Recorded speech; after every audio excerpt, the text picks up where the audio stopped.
All right, so welcome back to Anti-War Radio on Chaos Radio 92.7 FM in Austin, Texas. I'm Scott Horton, and our first guest today is Michael Schwartz. He's a professor of sociology at SUNY, and he's written for Tom Dispatch, Asia Times, Mother Jones, ZNet, Against the Current, Context, ISR, and Socialist Workers magazine. He's the author of Radical Politics and Social Structure and the Power Structure of American Business. I often read what he writes for Tom Dispatch, Tom Englehart's articles, which all run at antiwar.com/Englehart. Welcome to the show, Michael. I'm very happy to be here. Well, I'm glad I have the opportunity to talk with you about this last article that you wrote for Tom Dispatch, How to Disintegrate a City. And this was written before the recent outbreak of violence between warring Shiite factions, and it is basically a review of American policy in our government's various attempts to what they call pacify Baghdad since occupying this country in 2003, and the different tactics and strategies that have taken place and the consequences of them in terms especially of the ethnic war, or really religious war between Sunni and Shia Arabs. And so I guess I'd just like to ask you, where you think it really starts. You said that at the time of the invasion, approximately half of the neighborhoods in Baghdad had a religious, sect character to them, and the other half were basically all just mixed up. When did this really start to change? Well, it was built up during the period of the U.S. occupation, and maybe these kinds of analogies don't work very well when you get down to details, but one way to think about this is Catholics and Protestants in the United States. I mean, there's historic differences and there's historic behavioral differences, and there are neighborhoods that were mainly Catholic in the United States and lots of mixed neighborhoods also, right? And this is the way it was between Shia and Sunni in Iraq. Of course, they have the third component, the Kurds, who really were sort of geographically separated up in the north, but so you had a kind of mixture, and there was a huge amount of intermarriage. And one of the most tragic parts of reading accounts of what's going on there now is these families that are, heavily intermarried, and then they can live in neither area because of the way sectarianism has developed, right? And what's happened is that in the course of the occupation, the United States has triggered, exacerbated, amplified, exploited all sorts of different ways that the United States has sort of made these divisions really important. One of the things that a lot of accounts point to was the simple way that they organized the election, in which the elections were bound to end up having a sectarian character because there would be these long lists of national elections instead of having, constituencies. They actually had these national elections, and these long lists all had a sectarian character to them.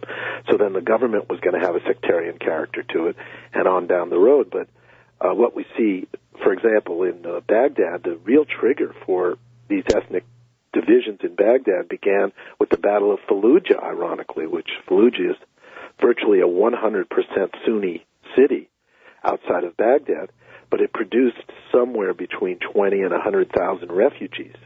The Battle of Baghdad, the Battle of Fallujah, because the United States wiped out the city, and even though most people did return, many tens of thousands of people didn't return.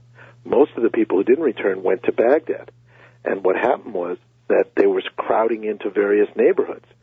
And because of the way in which the Fallujah battle was fought, there was a lot of sectarian division around the Fallujah battle because the United States had recruited Shia troops to fight in Fallujah. So the Sunnis saw the Shia as joining with the United States to destroy their city. So there was a huge amount of bitterness derived from that. And over a period of time, it turned into an effort by local Sunni militias in Baghdad to displace Shia so that the refugees could be moved into them. So there was a very kind of systematic, okay, you did this to us, so we're going to do that to you kind of logic that was being applied, not by everybody, but by a substantial enough number of people who were angry and bitter, so that this set in motion this kind of sense of ethnic displacement as a way of expressing this anger and as a way of resolving this problem. As the United States went through Anbar province, attacking one city after another, attempting to pacify it. It created a flood of refugees, that more and more Sunni refugees, and that in turn created this dynamic of ethnic displacement within Baghdad. Then, with the bombing of the Golden Dome, which is one of the most precious and important of the Shia religious sites, the Shia began retaliating against what they saw were these sectarian attacks, not just the Golden Dome, but also all this ethnic displacement. And so then those mixed neighborhoods really kind of turned into ethnic battlegrounds. Mostly, it's interesting that, from the Shia side of things, it wasn't so much the Shia in those neighborhoods who wanted to expel the Sunni, but the various militias coming in from other parts of Baghdad and saying, well, now, in order to protect ourselves from further displacement, we're going to have to do the reverse, and we'll drive out the Shia, drive out the Sunnis. Now, because they could enlist, the Shia could basically enlist the United States as part of the effort through a whole set of circumstances. So they had the United States military on their side to a very considerable degree. So the Shia won that battle. And now most of Baghdad is Shia, about 75-25, and of the 200 or so neighborhoods that were mixed neighborhoods, maybe 25 or 30 of them are still mixed, and all the rest have been homogenized one way or the other, depending on who got there the firstest with the mostest. The Sunnis have been basically driven to the west and the south, and so the Sunni neighborhoods that still exist are in one corner kind of Baghdad, and Baghdad is really basically a Shia city now. So, and then, because there's just so much anger and bitterness, and besides that, there's still, in each of these neighborhoods, there's a powerful militia that has won, right? Either a Shia or a Sunni one, right? What the U.S. has done in the meantime is build these huge concrete walls around the neighborhoods and created a kind of a sort of feudal-like war of the all against the all, in which people can't even move around the city very well because they have to go into hostile neighborhoods and through numerous checkpoints. So on top of it all, the entire possibility of an integrated economy in the city has been eliminated by this process, and we now have these embattled little places that are sinking slowly into economic and social disaster, because the sewage system is dead, the electrical system is dead. It's not as though they're making progress and it's slow, it's that they're making regress and it's quite quick, so that people's conditions are constantly degrading. And I think that what we see that right now, and the moment that the fighting started in Basra, there was this kind of explosion of fighting in Baghdad also, because people are very, very angry, and they're waiting for something to happen, and the something that's going to happen apparently is going to be more fighting. So I think this lull in the fighting may be over soon, or maybe already over now. Now, you make the point in the article that when they launched Operation Together Forward, and basically targeting the different militias, that this destroyed the security in the neighborhoods that they controlled, and then opened them up to attacks in ways that they had never been. Yeah, because while there was a lot of violence, in 2006, starting in early 2006, there was a huge amount of violence in Baghdad, but it was basically located in these mixed neighborhoods, because the unmixed neighborhoods were defended very well by the local militias. For example, the Mahdi's Army in Sadr City had managed to prevent any car bomb from going off in that area for 2 years. There hadn't been any car bombs because they just had it so locked down that any car bomber who came in was immediately recognized as a stranger, and they just stayed away from it. And then there were Sunni areas, much the same, very well organized by their local militias, and so the death squads that were the usual vehicle through which the Shia worked would have a lot of trouble getting in there, because the death squads usually made their move as local police personnel, and the Sunni militias would just not let any police people into their neighborhoods, so that they were really, the homogeneous neighborhoods were really invulnerable. But when the U.S. decides, and in most cases during Operation Together Forward and even during the surge, the U.S. decided to uproot Sunni militias. So they would go into a Sunni neighborhood that had been pretty well locked down by the insurgents, and they drive the insurgents either underground or out, or there would be a big battle in which they would, have to fight their way street by street, but then they would drive the insurgents either underground or out. And what would follow along with them are Shia military personnel who also have organized within them these death squads, and these guys would go around and start expelling the Sunnis from the neighborhood. So one of the cases I write about is Haifa Street, which was a Sunni stronghold, and is now mainly, many parts of the Haifa Street area are now homogeneously Shia as a result of an American attack that took out the Sunni militias, left the area vulnerable, and then the Shia moved in and knocked them out. Knocked all the residents out. So those residents have now become part of this huge refugee flood that has reached or is going to reach very quickly about 5 million refugees inside and outside the country. So these displacements create this tremendous problem with homelessness and refugees. Well, and it doesn't get much press, but there's been a little bit here and there about the Shia Arabs who've been cleansed from predominantly Sunni areas like Anbar province and so forth as well, and giant parades of refugees arriving in Sadr City. Right. Well, the first set of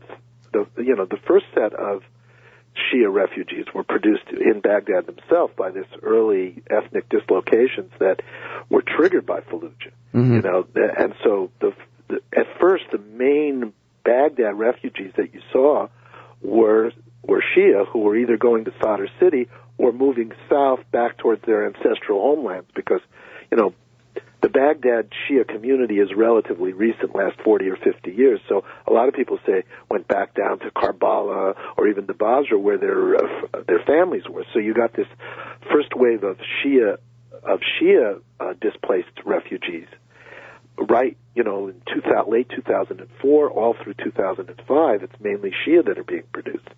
Then when you start having the battles over these communities, you get Sunni refugees, and they become more and more and more in a larger and larger proportion of the Baghdad refugees. But in the meantime, the small minorities of Shia in the Anbar province towns, which are vast, overwhelming majority are Sunni, in those towns they start attacking the Shia there. And so you get Shia refugees coming out of Anbar province and going either to Baghdad, to the Shia areas, or to the south. So the thing multiplies itself, right?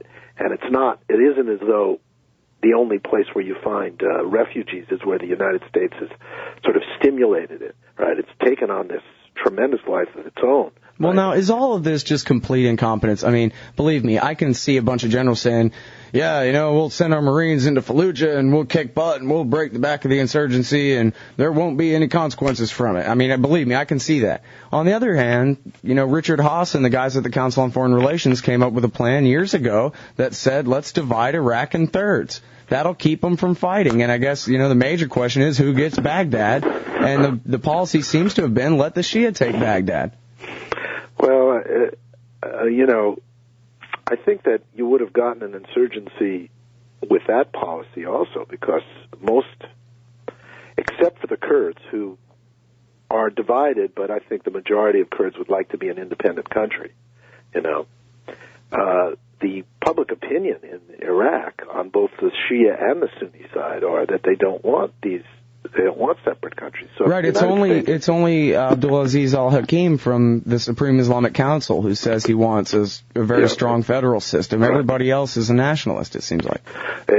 So if the United States tried to make that division, there would be a tremendous opposition to that, and they would still have to go conquer these centers of opposition, and you'd still have a war, the U.S. plan, the fundaments of the U.S. plan are that we're going to go into this country and revolutionize it, right? And all the different plans the alternate plans, they all include that element, right? We're going to change the economy completely. They've got this bullshit socialist economy, and we're going to come in here and privatize everything, and we're going to change the way the oil is extracted. We're going to bring in the international companies and extract the oil that way. We're going to revise the politics of the country. For example, the very open policy of the neocons was that they were going to reside the power of the government in the Shia.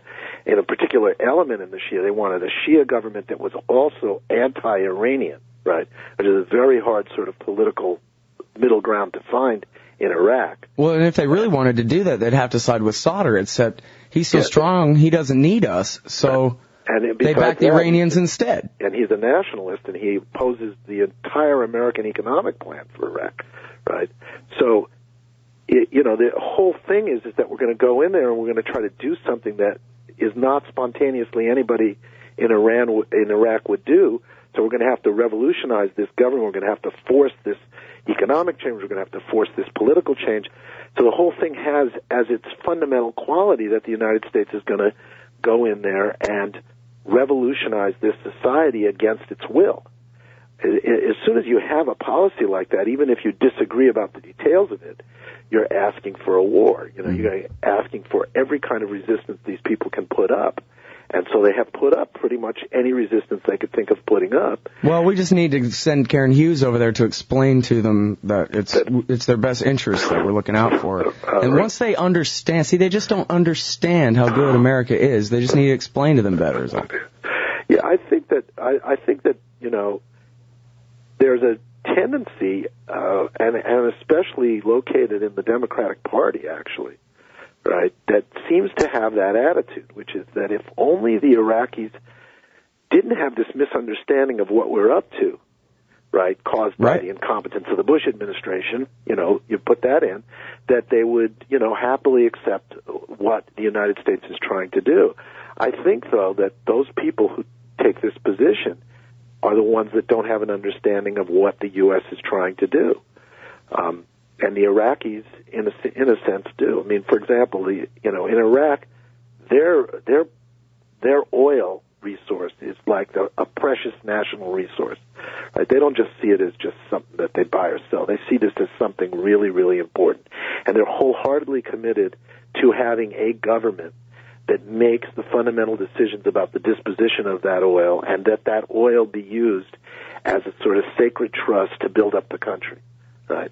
And the plan that the U.S. constantly puts forward and is resisted at every level, all the way up to the Minister of Oil, is one in which it says, you don't want the government of the country to have control over oil production decisions. You want these big multinational firms that are highly efficient and can really get that oil out of there, and then they'll share the profits. That's the American proposal. That's one of the benchmarks. You have to have this thing that's going to bring. I was just reading in the Wall Street Journal. They have wonderful language. They say the United States is pressing the Iraqis to have an oil development plan that will utilize and exploit the efficiency that only multinational oil corporations can bring to the project. Right? The efficient exploitation of their oil, right? Well, you know what? Let me ask you about this, because Greg Palast has made the case that the neocons wanted to just, it was Elliot Cohen and the guys at the Heritage Foundation, I think, that came up with a plan where we'll just privatize every last little bit of Iraq's oil and in as small of parcels as possible, and we don't even care who gets to do it. We'll invite in European companies, Russians, whoever, just to drop the price of oil down to $10, bankrupt the Saudis, and put America/Iraq at the head of OPEC, that kind of thing. Whereas then James Baker, he says, and the actual, oil men and oil lawyers and the guys in Houston said, no, our policy is to keep that oil off the market. Our policy is to keep those prices artificially high and keep our friends the Saudis driving OPEC policy because they do what Houston wants.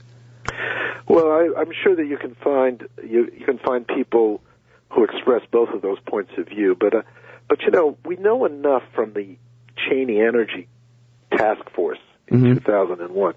Enough of what they did leaked out, and they did, publish a set of proposals, right, which are very, very, are very, very clear on what those guys decided we should be doing. And I think that gives us a window into what the larger logic of the policy is. And it's neither of those. It basically was summarized by Greenspan when he was asked to explain what he meant when he said that the war was about oil. He said, well, we can't have a guy like Saddam Hussein have control over sufficient amounts of oil production that he can choke off production and cause a crisis and a recession. We can't have somebody like him doing that. We have to be able to assure ourselves that if we need an increase in production, it will exist, and that any decrease somewhere else will be offset by those who have increased capacity. And what happened in the 1990s is they discovered that the Saudis were no longer able to cover all shortages, or were no longer willing to cover all shortages. And then what the Cheney Commission decided is that the solution to this problem in general is basically twofold. One of them is that there should be a tremendous increase in production in the Middle East, doubling of Middle East production, which they believed, based on their understanding of what the reserves looked like, was possible by a tremendous investment that would develop the undeveloped oil fields, and a tremendous investment that would allow them to pump the oil out of the existing fields at a much rapider rate. Okay? So you needed that. And secondly, what you needed is you needed to take control over the amount of oil produced away from these governments, which had shown themselves to be very nationalist, at least on that point, that the Saudi government included was now saying, no, we're not going to increase the rate at which we suck the oil out of our land because we don't have a percentage in doing that. Why do we want more money when all we can do with the money that we've got so far, they're certainly not going to use it on social welfare in their own country, is to invest it in an American economy that we don't have faith in? We should leave the oil in the ground, let the price of oil go up in a nice, steady way. We'll get more money out of it than pumping it all at once right now. And, if you guys are having a problem, you need more oil, the U.S. and China, for example, if you guys need a lot more oil, then you're going to have to pay us a pretty penny to do this, and you're going to have to politically acknowledge the power we can wield by deciding not to do that, and make all sorts of concessions. And the Cheney Commission's answer to this was, well, we're the preeminent, we're the unipolar power in the world, and what we can do is we can use that military power to offset this economic leverage that is now developing, and we will force them to double their oil production. And the linchpin of this is to go after Iraq, which has a leader who is our adversary and therefore likely to wield this kind of power most considerably. Secondly, they have the largest untapped reserves in the world because it's 25 years now that they haven't been looking for oil there. And they also have the most decrepit production system, which means that it's easiest to multiply production there much more quickly. And once we get control of that oil system, we'll use that control to put pressure on everybody else. This is basically, I'm telling you things that have been published in places like the New Yorker, in the report of the Cheney Commission, Now, the fact that they had a combined military economic strategy is what makes this so extraordinary, and this was all developed before 9/11. The whole idea of a military program to overthrow Saddam so that we could open up the Iraqi oil production and create a power center for the United States to pressure the rest of the Middle East, originates in the 1990s and was actually contained in a letter from these conservatives, these neoconservatives, wrote to President Clinton and told him he should knock off Saddam Hussein. And they passed the Iraq Liberation Act. Yeah, right, and then they passed that law. Well, so wait a minute, though. How's it working out? Is that what's going on here? Is that they're getting what they want? Well, they didn't get what they wanted because they didn't take into account the fact that the Iraqi people were not going to accept this. That's essentially what happened. They came in and they can't increase production. In fact, production dropped by 40% rather than increasing, right? And they've been unable to pacify the country and get it to accept this very dramatic economic transformation. I mean, they shut down 192 government-owned factories and induced a major depression in Iraq the day that Bremer took office. That was his first wave of laws, was a complete transformation of the Iraqi economy. Well, and all they did was they quote-unquote privatized all the government-owned property and just basically liquidated it and left the husks. They just took the money and ran. Well, they took whatever money was in the bank and ran. But they also created somewhere between 30 and 70% unemployment in the various cities of Iraq, which is probably more than any other single thing the reason for the insurgency itself. Because people began protesting the fact that they had no lives, had no economic sustenance, and those protests were treated as a military challenge to the United States rule. And that's when, all these rules of engagement that we hear about, let's say at the Winter Soldier, are all developed to say, okay, well, we're going to, really put the iron fist on any protest. Can't let this, going into people's homes and looking for suspected insurgents and so on, right? Mm-hmm. And then that, instead of suppressing the insurgency, multiplied the insurgency. So pretty soon, you had this tremendous fight, right? But the underlying thing about the tremendous fight has been all along is that people were, as soon as the fighting stops, you hear this, like in Anbar province, right? There's no fighting anymore because of this whole thing with the Anbar awakening. But then the next thing you know is that all these same insurgents who used to be fighting the U.S. and now are enforcing the law in their own communities are saying, well, where's our sewage system? Where's our electrical system? Where are the jobs that disappeared with this war? We want them now. So they get a new round of protest, right? Because the U.S. has gone in there and just wrecked the economy. So the protest is still there. The anger is still there. And, unless something is done, it will then become violent again. Well, the excuse for staying now is that the civil war will break back out full scale. We have the battles going on between Shiite factions, but we have the Sunnis who've been almost entirely cleansed from Baghdad, except for just a couple of places, and they're not going to put up with that. They're going to want to take Baghdad back. There's another war going, and right now, at least in the common narrative, it's George Bush / John McCain standing between them and keeping the bloodbath at bay somehow. That's our excuse for staying. So what's the next step? Well, I think that that always represented by an image of the American soldiers that is not accurate. I mean, it's not that the soldiers are bad-hearted or anything. It's just that what they get ordered to do is not to stand between the opposing factions. They get ordered to do military operations that support one or another of the factions, which is one reason why I wrote that Battle of Baghdad article, right? It was the American soldiers go into a Sunni neighborhood. All they're really doing in the end is supporting the Shia in that battle. In fact, they're creating that battle. The stability that existed before, it may have been an uncomfortable and angry one, but at least it existed that there were no Shia invasions of the Sunni areas and vice versa. And the reason is that they could deter each other. In Basra, the reason there's a battle in Basra, if you read the articles all the way through, even the New York Times and the Washington Post, let alone, let's say, the British papers, it's very clear. What's happening in Basra is that the Mahdi's army is winning. And they're winning peacefully. They're just organizing more and more and more of the neighborhoods. Yeah, and actually Sauter was calling for just civil disobedience and for people to come out and protest and that kind of thing, too. Right. But, Basra is the most important city in the country outside of Baghdad because at this moment 100% of all the oil goes through Basra, right? And so pretty soon what you were going to have when the October elections arrived, what you were going to have was that Basra would be organized by the Mahdi's army, a nationalist group that wants to expel the United States from the country altogether, that advocates friendly relationships with Iran, advocates nationalization of the oil and the use of the oil, as an instrument of international politics, right? All the things the United States doesn't want for Iraq to do and invaded in order to prevent it, right? Okay? And they would control the port. They would control the Basra port. The Badrs are their enemy, right?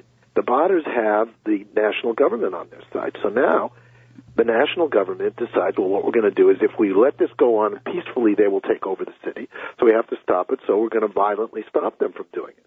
Now, the Badrs are not doing anything without the United States' approval. As a matter of fact, the New York Times article yesterday, I've forgotten who the reporter was, but it was a good reporter, dug into this and said, got statements from U.S. officials saying, oh, yeah, we've known about this attack for a long time. We're in on the planning. We're doing all the logistics. We're doing the air support.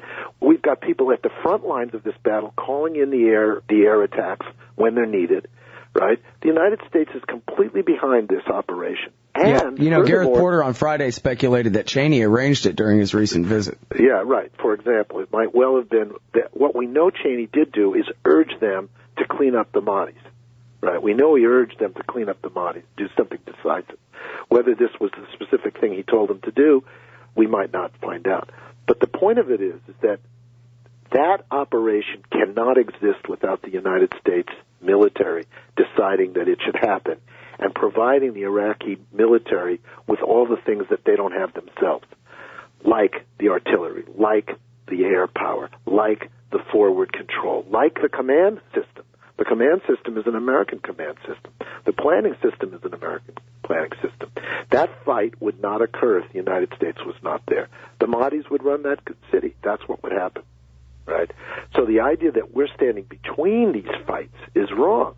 We're the ones that are facilitating the fights at every point.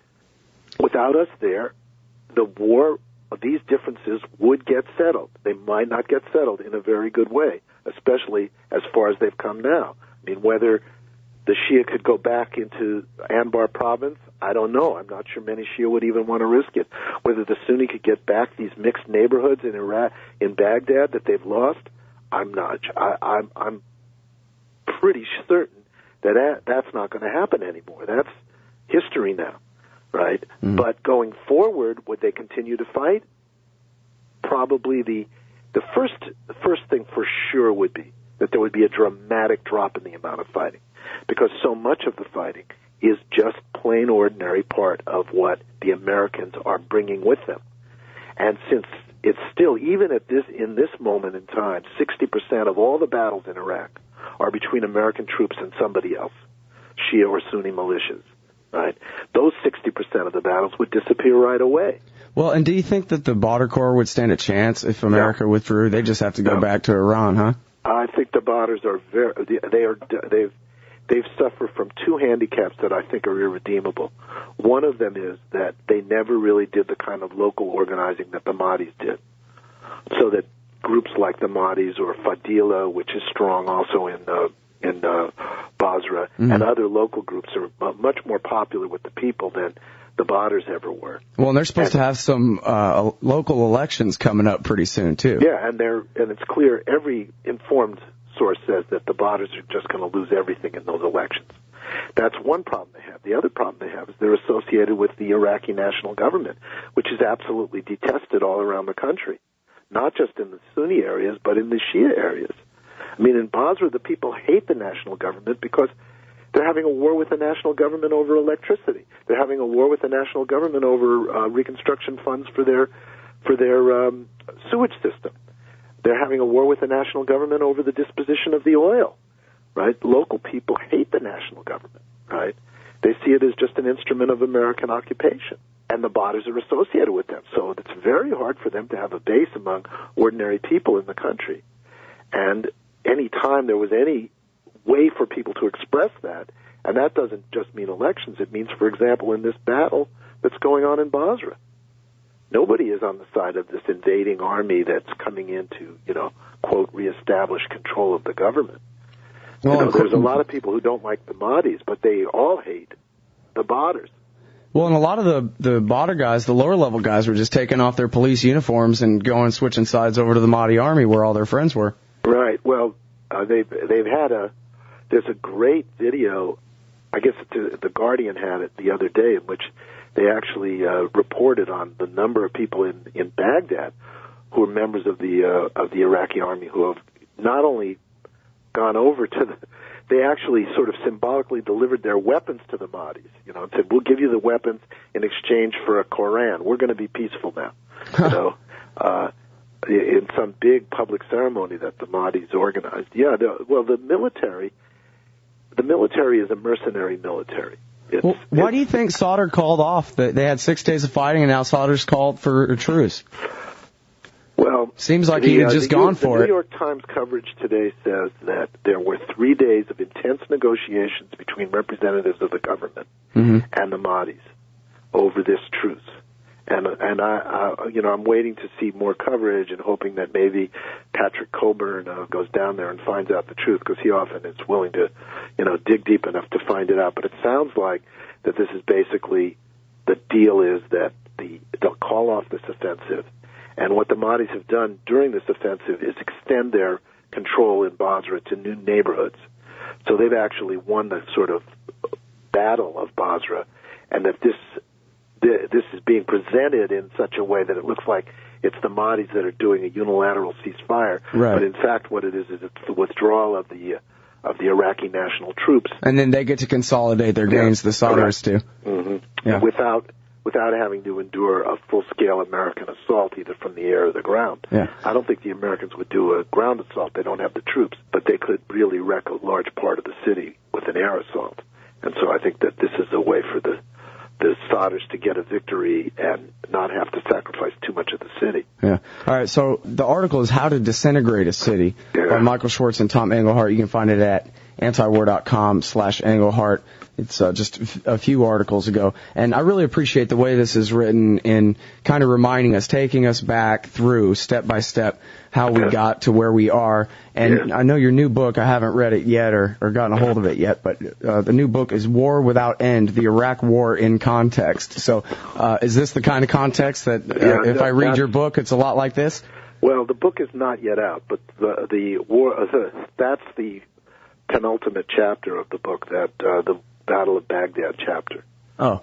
So, yeah, the book is about all the stuff we've been talking about. It's an attempt to really get at the underlying dynamics of the war and what the U.S. is not on the ground so much, but in Washington is trying to accomplish. Because clearly, what happens is that every time they try to execute one of these things, it goes wildly bad. Mm-hmm. The unfortunate part of it is that as evil-hearted as this policy is, when it goes wildly bad, it doesn't turn out good for the Iraqis or for the Americans. It turns out even worse than what they were trying to do. So I mean, we're talking now about, I think, it's a safe bet that over 1 million Iraqis have died in this war, and 5 million are rendered homeless. Well, I'll tell you, I don't think the 5 million homeless is in dispute. About half of those have been able to make it to Jordan or Syria. And in terms of the million dead, I did an interview with Alan Hyde from Opinion Business Research in Great Britain, and he sure seemed credible to me. Yeah, well, and it's not just his research, right, but it's also the 2 Lancet articles by the Columbia, Hopkins, and Iraqi academics. Right, they had 655,000 back in 2006. Right, so... But, there has been at least one article with a degree of credibility that suggested that it's only 250,000. But, of course, if it was 250,000, it would still be mind-bogglingly horrible, Of course. And for nothing. And for not even accomplishing Dick Cheney and his energy task forces or Israel's goals or anybody else's, really. Just destruction and creating the possibility for even more and more destruction. Well, at least the Iranians benefited. I'm sure. Right. I'm sure Ahmed Chalabi got a raise from the Iranian spy service. Yeah. Oh, I'm sure that Ahmadinejad has sent Bush several thank you notes. Right. All right, everybody. That's Michael Schwartz. He's a professor of sociology at the State University of New York. He writes for Tom Dispatch, Asia Times, Mother Jones, ZNet, Against the Current, Context, International Socialist Review, and Socialist Workers Magazine. He's the author of the books Radical Politics and Social Structure and the Power Structure of American Business. His new one, coming out soon, is War Without End, the Iraq War in Context. Thanks very much for your time today. Thank you for having me.